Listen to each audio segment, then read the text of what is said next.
At that time, Edo was a marshy area, and the river would flood every year, making it a lonely, desolate village with no crops to harvest. How did they build Edo there? They planned to bend the water 90 degrees and pour it into Tokyo Bay. This was a huge project called the Fire Coin War, and it turned out to be a big deal. Hideyoshi's imperial decree was of exceptionally high quality. Ikong intended to conquer Japan with this money. Ikong's fire coin policy was developed with all of this in mind. You can read it as a story about a Sengoku general, but it's incredibly interesting as a business story. He wondered why, and then he got serious. He realized that this would be a great thing in a fire war, and that Lord Iya intended to conquer Japan with these soldiers. The reason is that gold coins are actually too big to be used for transactions because they have no use. They're like 100,000 yen bills. They're not very useful for everyday transactions, so they're hardly in circulation and everyone just has them. In comparison, 1 ryo was gradually becoming a highly usable currency in Osaka and Edo at the time. Another reason why he was told to increase the order of magnitude is that at that time, it was still the era of measurements, money. In other words, the gold was weighed and regardless of how much was written on the face of the coin, it was traded based on how much gold was in it. Silver coins, including some made by Hideyoshi at the time, were broken into pieces with the eyes.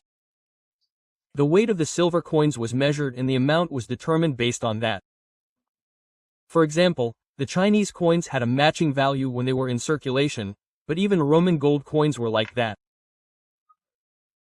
The quality of Roman gold coins was not consistent, so they were written in units of 1 something. I think it was a petagram or something, I forget what it was, but in reality, the merchants measured the weight. What Jesus was aiming for was to produce a coin with a value of 1 ryo. So, even if it says that the value of a large plate is its weight, if you issue a large plate with a higher gold alloy, at first 10 of those small plates would be 1 large plate, but gradually the price would change to 8 small plates for 1 large plate, and in Shima, people would quickly sell them off, thinking, what a large plate, and the number of merchants who only have the small plates issued by Ikong would surely increase. That's actually how it turned out, but the protagonist was surprised by Ikong's policy of under-soldiering, which had been thought out to this extent, and he got involved, and in the end he took terrible revenge on the 5 families who had treated him poorly. It's a really satisfying story.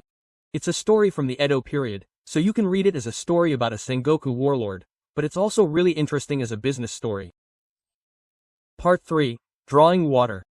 I thought it was just like the story about water channels from earlier, but it's about how to get drinking water to Edo. The main story is about a side watercourse called Inagashira Park, also known as Inagashira. Inagashira means the head of a well. In other words, it means the best water in Edo. And Masashi's is, well, Masashi's salary, so it goes down slowly towards Edo.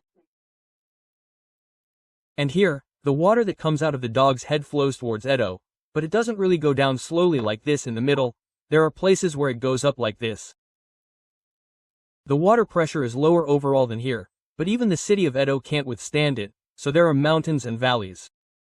There was talk about how to distribute water in these mountains, and it was quite interesting. A new method called a mass was developed for this. Mass means that when you build a water channel underground, instead of building it in a straight line, you build a place like this in the middle, and instead of letting the water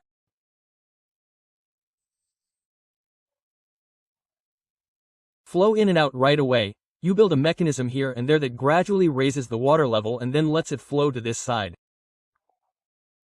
This is a system that distributes the water from the well like a cutting blade.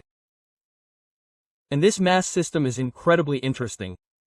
It was written as an invention that was adopted in the town of Edo. Alright, well, this is only in part 3, where water is drawn. The story of building stone walls in part 4 is about a stone quarry in Wakayama Prefecture. They say that really good stones were found deep in the mountains of Wakayama.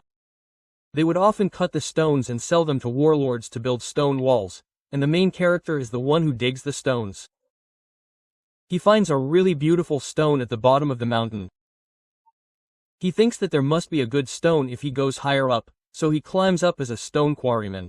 He's only 17 or 18 years old. The main character, who was 17 or 18 years old, was said to be a genius stone quarrier, and as he climbed up, he noticed that the entire mountainside, the entire wall, was made of one piece.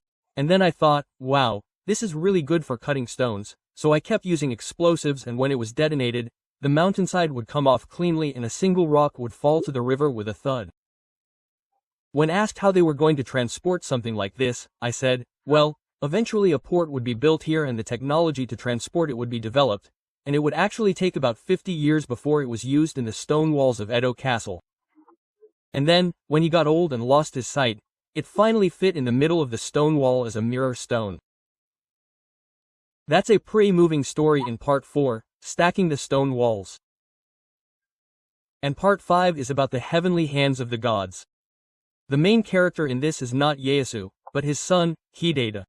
Hideida was an incredibly rationalist and was raised by Jesus. In the Sengoku period, he was often treated like a good son or a not-so-good son, but apparently he was actually quite the leader. And he said, we don't need Tenshugaku anymore. Think about it carefully. Are there any generals who have used Tenshugaku properly? Tenshugaku is actually useless. The only person who used Tenshugaku was Oda Nobunaga. Oda Nobunaga was the only one who stuck things like fumin and laid out a bed in Tenshugaku and rolled around in it. But that guy was crazy. He only used Tenshugaku for such trivial things. What about Hideyoshi? He built the magnificent Osaka Castle Tenshugaku, but in the end he moved to Nijo Castle and Setsumi Castle, which were much more comfortable places to live, and didn't use it at all. He said, we don't need Tenshugaku anymore. If you absolutely need Yugu like in the Sengoku period, please look into it. I won't use it. At this point, trying to establish a low-class rank would only symbolize that the Sengoku period has not yet ended, so let's stop using angels. However, Ieyasu said, no, even so, the number of heavenly hands will increase, and the color should be white.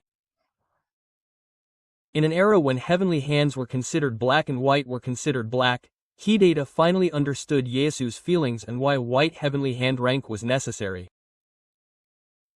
This is what Ieyasu meant in chapter 5. It's quite interesting. As I said earlier, it's not very good as a novel. The writing isn't very good, but the story is very direct and it feels like watching a great TV drama. Please buy it.